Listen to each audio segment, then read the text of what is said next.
ዕለተ ማክሰኞ ሚያዝያ 13 2018 ዓ.ም አመሻሽ ላይ እንገኛለን። ሰላም ጤና ይስጥልን። የተወደዳችሁና የተከበራችሁ የኢትዮስ ሚዲያ ቤተሰቦች እንደምን አመሻችሁ።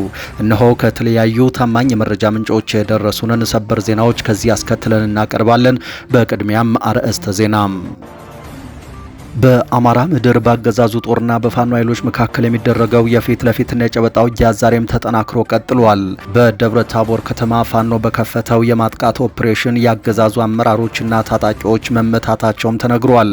በደብረ ታቦር ከተማ የሜጀር ጀነራል ውባንታ ባተ ልጆች በከፈቱት የማጥቃት ኦፕሬሽን አገዛዙ ወታደሮችና አመራሮች ላይ ከባድ ኪሳራ መድረሱ ተነግሯል። በሌላ በኩል በጎጃም ሰዴ ግንባር ያገዛዙ የጸጥታ መዋቅር መፈራረሱን ቀጥሏል። ግንባሩ ያገዛዙ የጸጥታ መዋቅር ላይ እየደረሰ ያለውን ከፍተኛ ምት ተከትሎ ያገዛዙ ጦር በነቂስ ወደ ህዝባዊው የፋኖ ትግል መቀላቀሉን ቀጥሏል። ከቦታው ዝርዝር መረጃም ደርሶናል፣ የምትሰሙት ይሆናል። ከፋኖ ከአፋርና ከሱዳን እንዲሁም ከኤርትራ ጋር መነጋገር እንፈልጋለን ሲሉ አንድ ከፍተኛ የህወሓት ባለስልጣን ተናገሩ። የፈረንሳይ ዜና አገልግሎት የሆነው ኤኤፍፒ ባቀረበው ዘገባ በትግራይ የድሮ ምክር ቤት እንዲመለስ መደረጉ በኢትዮጵያ ዳግም ግጭት ሊቀሰቅስ ይችላል የሚል ስጋት መፍጠሩን ገልጿል። በተጨማሪም ህወሓት ከፋኖ ከአፋር ኃይሎችና ከሱዳን እንዲሁም ከኤርትራ ጋር መነጋገር እፈልጋለሁ ማለቱ ተሰምቷል። ይህም በይፋ ስምምነት ላይ ከተደረሰ የቲዲኤፍ እና የፋኖ ጥምረት በአንድ ግንባር የሚታይ ይሆናል። በዝርዝር መረጃችን ተሰሙታላችሁ። የቀድሞው የአሜሪካ የውጭ ጉዳይ ሚኒስቴር የአፍሪካ ጉዳዮች ረዳት ኃላፊና አንጋፋው ዲፕሎማት አምባሳደር ቲቦር ናጂ ለታዋቂው ኢትዮጵያዊ የሙዚቃ ኮከብ ቴዎድሮስ ካሳሁን ቴዲ አፍሮ ያላቸውን ጥልቅ አድናቆት በይፋ ገለጹ። አምባሳደር ቲቦር ናጂ በማህበራዊ ትስስር ገጻቸው ባሰፈሩት አጭር ነገር ግን ጠንካራ መልእክት ቴዲ አፍሮ በሙዚቃ ስራዎቹ በኩል በኢትዮጵያ ፖለቲካ ውስጥ ያሉ ክፍተቶችንና ውድቀቶችን በድፍረት ለመተቸት ላሳየው ቁርጠኝነት ከፍተኛ እውቅና ሊሰጠው እንደሚገባ አሳስበዋል። በተመሳሳይ አንጋፋው የወንጌል ዘማሪ ዶክተር ደረጀ ከበደ በቅርቡ በለቀቁት ቪዲዮ ስለ ድምፃዊ ቴዎድሮስ ካሳሁን ቴዲ አፍሮ አዲስ አልበም እና የሙዚቃ ስራዎች የሰጡት ጥልቅና አድናቆት የተሞላበት ትንታኔ የብዙዎችን ትኩረት ስቧል። ከቪዲዮ ማብራሪያ ለማረጋገጥ እንደሚቻለው ዶክተር ደረጀ ቴዲ አፍሮን እንደ ተራ አዝናኝ ድምፃዊ ሳይሆን እንደ ማህበራዊ የፍትህ ታጋይ አድርገው ይገልጹታል። በዝርዝር መረጃችን ሁለቱንም እናሰማችኋለን። ኢራን ድርድር ውስጥ ከገባች እጇ ከቃታው ላይ እንደማይነሳ የመንግስት ቃል አቀባይዋ ተናገሩ። ኢራን ከአሜሪካ ጋር ድርድር የምታደርግ ከሆነ ንግግር ውስጥ የምትገባው እጇን ቃታው ላይ አድርጋ እንደሚሆንና መከላከያ ኃይሏ ሙሉ ዝግጁነት እንደሚኖረው የሀገሪቱ መንግስት ቃል አቀባይ ተናግረዋል። ከመንግስታዊው ዜና ወኪል ኢርና ጋር ቆይታ ያደረጉት ቃል አቀባይዋ ኢራን በፓኪስታን ዋና ከተማ ኢስላማባድ በሚካሄደው ቀጣይ ዙር ድርድር ትሳተፍ እንደሆነ ማረጋገጫም ይሁን ማስተባበያ ያልሰጡም። በዝርዝር መረጃችን ተሰሙታላችሁ። ክቡራትና ክቡራን ቆይታችሁን ከኛ ጋር ካደረጋችሁ እነዚህን ያስተዋወቅናችሁን ዋና ዋና ጉዳዮች ጨምሮ ሌሎችንም መረጃዎች ቀጥለን በዝርዝርና በትንታኔ ወደ እናንተ እናደርሳለን። በየቀኑ በኢትዮስ ሚዲያ የሚተላለፉ አዳዲስ መረጃዎች እንዳያመልጧችሁ ቻናላችንን ሰብስክራይብ ማድረጋችሁን እርግጠኛ ሆኑ። አሁን በቀጥታ ወደ ዝርዝር መረጃው። በአማራ ምድር ባገዛዙ ጦርና በፋኖ ኃይሎች መካከል የሚደረገው የፊት ለፊትና የጨበጣ ውጊያ ዛሬም ተጠናክሮ ቀጥሏል። በደብረ ታቦር ከተማ ፋኖ በከፈተው ኦፕሬሽን ያገዛዙ አመራሮችና ታጣቂዎች ክፉኛ መመታታቸውም ታውቋል። በደብረ ታቦር ከተማ የሜጀር ጀነራል ውባንታ ባተ ልጆች ባከናወኑት ስኬታማና የታቀደ ኦፕሬሽን ባገዛዙ ወታደሮችና አመራሮች ላይ ከባድ ኪሳራ መድረሱን የታወቀው ከአፋብን ሰሜን አማራ ቀጠና በላይ እዝ የተገኘው መረጃ እንደሚያመለክተው የተመረጡ የፋኖ ተዋጊዎች ደብረ ታቦር ከተማ በመግባት አገዛዙ ምሽግ የያዘባቸውን ቦታዎች በመክበብ መብረቃዊ ጥቃት ሰንዝረዋል። በዚህ ኦፕሬሽን ያገዛዙን እድሜ ለማራዘም ደፋ ቀና የሚሉ የአመራር አባላትና ታጣቂዎች የተመቱ ሲሆን የፋኖን ኢላማ የጠበቀ ተኩስ መቋቋም ያቃተው ያገዛዙ ጦር ከደብረ ሲና እስከ ቀጭን መስክ ካቦ መገንጠያ እስከ ቀበሌ 04 እንዲሁም ከድንጋይ ሙቀጫ እስከ ኬቢያድ ባሉ የከተማዋ መዳረሻዎች ሲቀጠቀጥ አርፍዷል። ያገዛዙ ታጣቂዎች መሸሸጊያ ፍለጋ ወደ መናኸሪያ አራዳና ጋፋት ትምህርት ቤት እግሬ አውጭኝ ማለታቸውም ተገልጿል። በዚህ ውጊያ ላይ የሜጀር ጀነራል ውባንታ ባተ ተወርዋሪ ክፍለ ጦር አባላትና የጉና ክፍለ ጦር ገብረ መስቀል ብርጌድ አባላት በጥምረት ተሳትፈዋል። በአርበኛ ቻላቸው አገኝ የሚመራው የፋኖ ኃይል በከተማዋ መሃል በወሰደው እርምጃ የዞኑ የሚሊሻ አሰልጣኝ 100 አለቃ ፍቃድ ያለሙን ጨምሮ መላሽ የተባለ የአድማ ብተና አመራርና ሌሎች ዘመዶቻቸው እስከ ወዲያኛው ተሸኝተዋል። በዚህ ኦፕሬሽን ያገዛዙ ከባባድ መሳሪያዎች መማረካቸውም የታወቀ ሲሆን ያገዛዙ ታጣቂዎች የመዋጋት ሞራላቸው ክፉኛ ተመቷል። ያገዛዙ ቁስለኞች በደብረ ታቦር ሪፈራል ሆስፒታልና በጤና ጣቢያዎች ተጨንቀው የሚገኙ ሲሆን የፋኖ ሰራዊት ያሰበውን ግብ በሙሉ ስኬት አሳክቶ ያለምንም ጉዳት ወደ ይዞታው ተመልሷል ተብሏል። የበላይ እዝ ሜጀር ጀነራል ውባንታ ባተ አንደኛ ኮር ደብረ ታቦርን ያገዛዙ ታጣቂዎች መካነ መቃብር ለማድረግና ስርዓቱን ለማፍረስ የ24 ሰዓት ተጋድሎውን አጠናክሮ እንደሚቀጥል አስታውቋል። በሌላ በኩል በጎጃም ሰዴ ግንባር ያገዛዙ ጸጥታ መዋቅር መፈራረሱን ቀጥሏል። በግንባሩ ያገዛዙ የጸጥታ መዋቅር ላይ የደረሰ ያለውን ከፍተኛ ምት ተከትሎ የሰራዊቱ አባላት በነቂስ ወደ ህዝባዊው የፋኖ ትግል መቀላቀላቸውን ቀጥለዋል። በዛሬው ዕለት ብቻ በተለያዩ የጦር ክፍሎች ውስጥ የነበሩ 12 ያገዛዙ ሰራዊት አባላት ትጥቃቸውን ይዘው ቴዎድሮስ እዝን ተቀላቅለዋል። ወደ ፋኖ ከተቀላቀሉት አባላት መካከል በ74ኛ ክፍለ ጦር ስር የሚገኙ 8 የፓራ ኮማንዶ አባላት፣ 2 የመከላከያ አባላትና 1 ሚሊሻ የሚገኙበት ሲሆን በተጨማሪም ከ25ኛ ክፍለ ጦር 2 የመከላከያ አባላትና ከ54ኛ ክፍለ ጦር 1 የጋንታ መሪ እንደሚገኙበት ኮሩ በዝርዝር አስታውቋል። ቴዎድሮስ እዝ ሁሉም በየተራ ይገባል ሲል መልእክቱን ያስተላለፈ ሲሆን ይህ ስልታዊ የሆነ የመዋቅር ማፍረስ ስራ ያገዛዙን የመከላከያ ኃይል በእጅጉ እያሳሳው መሆኑ ተገልጿል።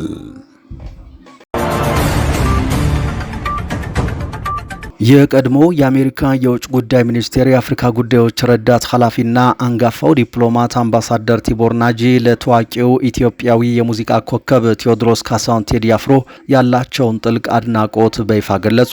አምባሳደር ቲቦር ናጂ ዛሬ በማህበራዊ ትስስር ገጻቸው ባሰፈሩት አጭር ነገር ግን ጠንካራ መልእክት ቴዲ አፍሮ በሙዚቃ ስራዎቹ በኩል በኢትዮጵያ ፖለቲካ ውስጥ ያሉ ክፍተቶችን እና ውድቀቶችን በድፍረት ለመተቸት ላሳየው ቁርጠኝነት ከፍተኛ እውቅና ሊሰጠው እንደሚገባ አሳስበዋል። አንጋፋው ዲፕሎማት በመልእክታቸው ላይ አንድ አነጋጋሪና አሳሳቢ እውነታን አንስተዋል። አብዛኛውን ጊዜ ሙዚቀኞች ከጋዜጠኞች ወይም ከፖለቲካ ተንታኞች በተሻለ ሁኔታ እውነትን ለስልጣን ባለቤቶች በመንገር ረገድ እጅግ ውጤታማ ናቸው ሲሉ የጥበብን ኃያልነት መስክረዋል። በማስከተልም ሰዎች ቴዲ አፍሮን ሊወዱትም ሆነ ሊጠሉት እንደሚችሉ ጠቅሰው ነገር ግን የፖለቲካ ስህተቶችን በግጥምና በዜማ ሸምኖ በድፍረት በማቅረብ ላሳየው ቆራጥነት ክብር ሊሰጠው ይገባል በማለት የኢትዮጵያ ሕዝብና የፖለቲካው ማህበረሰብ የቴዲ አፍሮን መልእክቶች በጥሞና እንዲያዳምጥ ጥሪያቸውን አስተላልፈዋል። ይህ የአምባሳደር ቲቦር ናጂ አስተያየት ቴዲ አፍሮ በቅርቡ ካወጣቸው አዳዲስ የሙዚቃ ስራዎችና በውስጣቸው ካዘሉት ጥልቅ ሀገራዊና ፖለቲካዊ ቅኔዎች ጋር ተያይዞ የመጣ መሆኑ ብዙዎችን አስገርሟል። አንድ የውጭ ሀገር ከፍተኛ ዲፕሎማት የኢትዮጵያን የውስጥ ፖለቲካ ትርክት ከአንድ አርቲስት ሙዚቃ ጋር አያይዞ እንዲህ አይነት ግልጽ ምስክርነት መስጠቱ የቴዲ አፍሮ ስራዎች ከሀገር ውስጥ አልፈው በዓለም አቀፍ የዲፕሎማሲ ማህበረሰቡ ዘንድ ጭምር ምን ያህል ተሰሚነት እንዳላቸውና ተጽዕኖ እየፈጠሩ እንደሆነ የሚያሳይ ትልቅ ማረጋገጫ ሆኗል።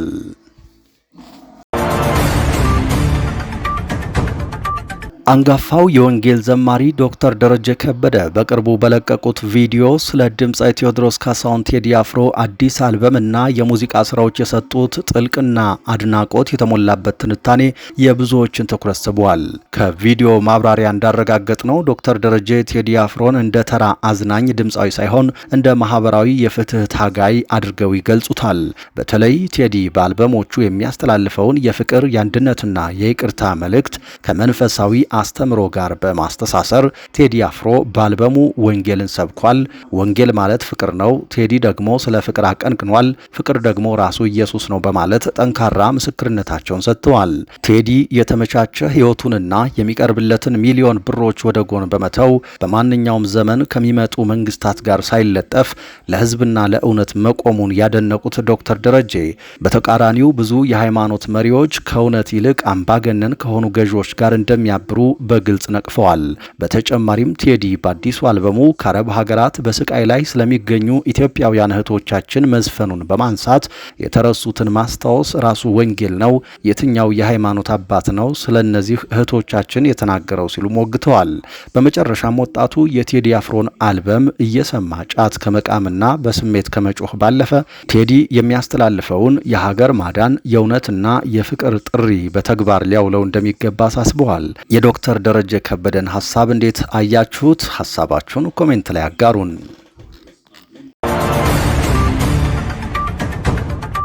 ከፋኖ ከአፋር ከሱዳንና ከኤርትራ ጋር መነጋገር እንፈልጋለን ሲሉ አንድ ከፍተኛ የህወሓት ባለስልጣን ተናገሩ።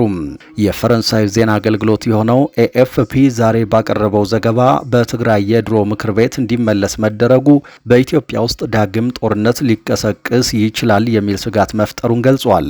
እንደ ዘገባው ህወሓት የቀድሞው የክልሉ ምክር ቤት እንዲመለስ ውሳኔ ያሳለፈ ሲሆን ይህ ደግሞ አደገኛ ውሳኔ መሆኑን አስታውቋል። የቀድሞ ምክር ቤት የተመረጠበት ምርጫ በትግራይ ጦርነት እንዲቀሰቀስ ምክንያት ከሆኑ ጉዳዮች ዋነኛው መሆኑን የጠቀሰው ዘገባው ለ3 ዓመታት በዘለቀው ጦርነት ቢያንስ የ600 ሺህ ሰዎች ህይወት መቀጠፉን አውስቷል። ጦርነቱ ካበቃ በኋላ ትግራይ ክልል በፕሪቶሪያው ስምምነት መሰረት በአዲስ አበባ መንግስት ስር ስትተዳደር መቆየቷን ጠቅሶም ይህንን አስተዳደር ለተጨማሪ 1 ዓመት ማራዘሙ በህወሓት በኩል ተቃውሞ እንደገጠመው አስታውቋል። ዘገባው ሲቀጥልም ለ3 አስርት ዓመታት ያህል ኢትዮጵያን ሲመራ የቆየው ህወሓት በክልሉ ውስጥ አቅም እንዳለው ቢገልጽም በአሁኑ ወቅት ህጋዊ የተመዘገበ የፖለቲካ ፓርቲ አይደለም ብሏል። ይሁንና የፓርቲው ማዕከላዊ ኮሚቴ እሁድ ዕለት ባወጣው መግለጫ በሰላም ስምምነቱ የተነሳ ታግዶ የቆየው ምክር ቤት እንዲመለስ ውሳኔ ማሳለፉን የገለጸው ዘገባው ምክር ቤቱ በ2.8 ሚሊዮን ህዝብ የተመረጠ መሆኑን ማስታወቁን አስረድቷል። በጉዳዩ ላይ የፌዴራሉ አገዛዝ ባለስልጣናትን መልስ ለማግኘት እንዳልቻለ የጠቀሰው ኤኤፍፒ አንድ የቀጠናው ኤክስፐርት ግን ይህንን ጉዳይ በሰላማዊ መንገድ ለመፍታት አስቸጋሪ ይመስላል እንዳሉት አስታውቋል። ኤክስፐርቱ ጨምረውም የህወሓት ይህ ውሳኔ ጊዜያዊ አስተዳደሩን የማፍረስ ይመስላል በሚል መናገራቸውን ገልጿል። አንድ ስማቸው እንዲጠቀስ ያልፈለጉ የህወሓት ከፍተኛ ባለስልጣን በበኩላቸው ይህንን ውሳኔ ያሳለፍነው የፌዴራሉ አገዛዝ እኛን ሳያማክር የፕሪቶሪያውን ስምምነት በመጣሱ ነው ብለዋል። ባለስልጣኑ ለዜና አውታሩ በሰጡት መግለጫ ጨምረውም ከአማራ ፋኖ፣ ከአፋር፣ ከሱዳንና ከኤርትራ ጋር መነጋገር እንፈልጋለን ያሉ ሲሆን ህወሓት በትናንት መግለጫው ይህንን ሀሳብ ማካተቱን ዘገባው ጠቁሟል።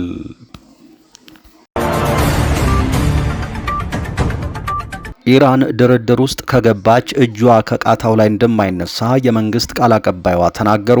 ኢራን ከአሜሪካ ጋር ድርድር የምታደርግ ከሆነ ንግግር ውስጥ የምትገባው እጇን ቃታው ላይ አድርጋ እንደሚሆንና መከላከያ ኃይሏ ሙሉ ዝግጁነት እንደሚኖረው የሀገሪቱ መንግስት ቃል አቀባይ ተናግረዋል።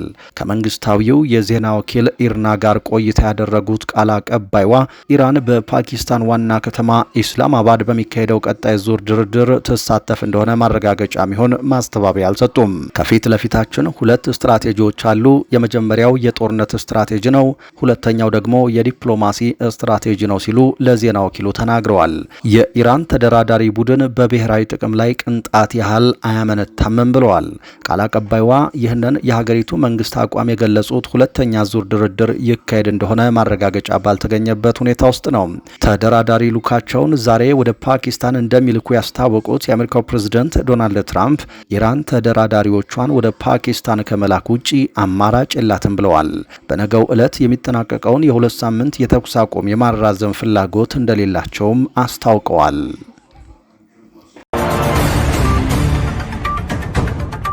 በሌላ ዜና አሜሪካና ኢራን ሊያበቃ የተቃረበውን የተኩስ አቁም በመጣስ እየተካሰሱ ነው። አሜሪካና ኢራን ለ2 ሳምንታት የደረሱት የተኩስ አቁም ሊጠናቀቅ በተቃረበበት በአሁኑ ጊዜ ሁለቱ ሀገራት ተኩስ አቁሙን በመጣስ እየተካሰሱ ነው። የአሜሪካ ኃይሎች የኢራንን መርከብ ከተቆጣጠሩ በኋላ ፕሬዝደንት ዶናልድ ትራምፕ ኢራን የተኩስ አቁሙን ለበርካታ ጊዜያት እየጣሰች ነው ሲሉ፣ ኢራን በበኩሏ አሜሪካ የባህር ላይ ውንብድና እየፈጸመች ነው ብላለች። ፕሬዝደንቱ በትሩዝ ማህበራዊ ሚዲያ ገጻቸው ላይ ባሰፈሩት ጽሑፍ አሜሪካ የምትፈጽመውን ጥቃት ያስቆመውን የተኩስ አቁም ኢራን በተደጋጋሚ ጥሳለች ሲሉ ከሰዋል። ነገር ግን ትራምፕ ለዚህ ክሳቸው ምንም አይነት ማብራሪያም ሆነ ማጠናከሪያ አልሰጡም። ኢራን በበኩሏ አሜሪካ የተደረሰውን የ2 ሳምንት የተኩስ አቁም በተደጋጋሚ ጥሳለች ስትል ከሳለች። በሆርሙዝ ወሽመጥ በሚንቀሳቀሱ መርከቦች ላይ እቀባን ሲጥሉና ሲያነሱ የቆዩት ሁለቱ ሀገራት በአካባቢው ያላቸውን የበላይነት ለማሳየት እየጣሩ ነው።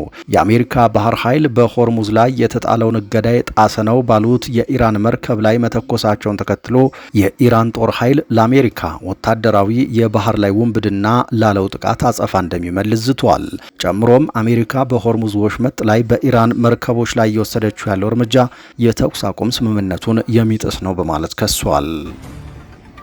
የተወደዳችሁ የኢትዮስ ሚዲያ ቤተሰቦች ለምሽቱ የያዝናቸው አዳዲስ መረጃዎቻችን እነዚህ ነበሩ። ነገ በተመሳሳይ ሰዓት ሌሎች መረጃዎችን ይዘን ድጋሚ እንጠብቃችኋለን። እስከዛው በያላችሁበት ሰላም ጊዜ ተመኘን።